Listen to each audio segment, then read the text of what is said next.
আজকে খুবই হেলদি একটি ব্রেকফাস্ট রেসিপি শেয়ার করব। আজকের রেসিপি চিড়ার পোহা, খেতে কিন্তু খুবই দুর্দান্ত। আর এই ব্রেকফাস্টের রেসিপিটা খুব হেলদি। এটা আপনারা চটজলদি বানিয়ে নিতে পারবেন অথবা বাচ্চাদের টিফিনেও দিতে পারেন। আসসালামু আলাইকুম গাইস, স্বপ্না কিচেনে সবাইকে স্বাগত। ফার্স্টে আমি একটি মিক্সিং বয়েলের মধ্যে পরিমাণ মতো চিড়া নিয়েছি। চিড়াটা আমি পাতলা নিয়েছি, আপনারা চাইলেও মোটা নিতে পারেন। সবজির মধ্যে কি কি কাটলাম দেখুন: ক্যাপসিকাম কোচানো, গাজর কোচানো, কাঁচা লঙ্কা কোচানো, ধনিয়া পাতা কোচানো, পেঁয়াজ কোচানো। এরপর একটি কড়াইয়ে তেল গরম করতে দিলাম। তেলের মধ্যে আমি কালো সর্ষে দিয়ে দিলাম 1/2 টেবিল চামচ, আর 1 কাপের মতন বাদাম দিয়ে দিলাম। বাদাম আর সর্ষেটাকে আমি আগে ভেজে নেব। বাদাম আর সর্ষে আমি 5 থেকে 7 মিনিটের মতন ভেজে নেব। গ্যাসের আঁচটা একদম মিডিয়াম টু লো আঁচে রাখবেন। দেখুন বাদামটা আমি 5 থেকে 7 মিনিট ভেজে নিয়েছি। এর মধ্যে দিলাম কোচানো পেঁয়াজ, গাজর কোচানো দিয়ে দিলাম, ক্যাপসিকাম কোচানো দিয়ে দিলাম, কাঁচা লঙ্কা কোচানো দিয়ে দিলাম। দিয়ে সব কিছু উপকরণ আমি একসাথে খুব ভালোভাবে মিশিয়ে নিচ্ছি। সবজিটা আমি আগে ভেজে নেব। সবজিটাও 5 থেকে 6 মিনিটের মতন ভেজে নেব।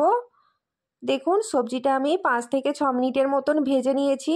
সবজির কালারটা ঠিক যখন এরকম হয়ে আসবে, এর মধ্যে আমি চিনি দিয়ে দিচ্ছি। দেখুন আমি এখানে 1 টেবিল চামচ চিনি দিয়েছি। চিনিটা আপনারা যেরকম মিষ্টি খেতে পছন্দ করেন সেরকম চিনি দেবেন। মিষ্টিটা আমি একটু কম খেতে পছন্দ করি, তাই চিনিটা একটু অল্প দিলাম।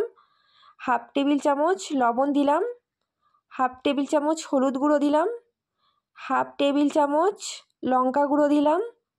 লঙ্কা গুঁড়োটা চাইলে আপনারা এখানে দিতেও পারেন বা নাও দিতে পারেন, কিন্তু হলুদ গুঁড়োটা দিবেন। সব কিছু উপকরণ আমি আরও একবার খুব ভালোভাবে নাড়িয়ে নিচ্ছি। 5 মিনিটের মতন আমি কষিয়ে নেব যাতে মশলার গন্ধটা কেটে যায়। 5 মিনিট কষানোর পর দেখুন ঠিক কালারটা এরকম হয়ে আসবে। সবজির কালারটা যখন এরকম হয়ে আসবে তখন আমি এর মধ্যে চিড়ে দিয়ে দিলাম। চিড়েটা আমি এখানে ধুলাম না, কারণ চিড়েটা খুব পরিষ্কার ছিল আর প্রচুর সফট আর নরম পাতলা ছিল। আপনাদের কাছে যদি মোটা চিড়ে থাকে তাহলে আপনারা অবশ্যই ধুয়ে দিবেন। আপনারা দেখেই বুঝতে পারছেন চিড়েটা কত ফ্রেশ আছে। চিড়েটা খুব পরিষ্কার ছিল। দেখুন চিড়েটা দিয়ে খুব ভালোভাবে আমি একসাথে মিশিয়ে নিচ্ছি। সব কিছু উপকরণ আমি একসাথে খুব ভালোভাবে মিশিয়ে নিয়েছি। সামান্য অল্প একটু জল দিলাম। সামান্য অল্প একটু জল দিয়ে চিড়ের পোহাটা আমি 5 থেকে 7 মিনিটের মতন রান্না করে নিচ্ছি। দেখুন নিচেটা কিন্তু ভালোভাবে নাড়িয়ে নেবেন যাতে না বসে যায়, সেদিকে লক্ষ্য রাখবেন। ভিডিওটি কেমন লাগছে বন্ধুরা কমেন্টে অবশ্যই জানাবেন। ভিডিওটি ভালো লাগলে অবশ্যই সাবস্ক্রাইব করে দেবেন।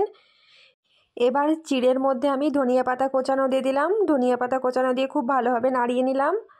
পাতিলেবুর রস দিয়ে দিলাম। পাতিলেবুর রসটা দিলে খেতে কিন্তু খুবই ভালো হয়, টেস্টি হয়। 2 মিনিটের মতো নাড়িয়ে নামিয়ে নিলাম। দেখুন চিড়েটা কতটা ঝরঝরে হয়েছে। চিড়ের পোহাটা কিন্তু খেতে খুব দুর্দান্ত হয়েছে। ভিডিওটি কেমন লাগলো কমেন্টে জানাবেন। ভিডিওটি ভালো লাগলে অবশ্যই সাবস্ক্রাইব করে দেবেন।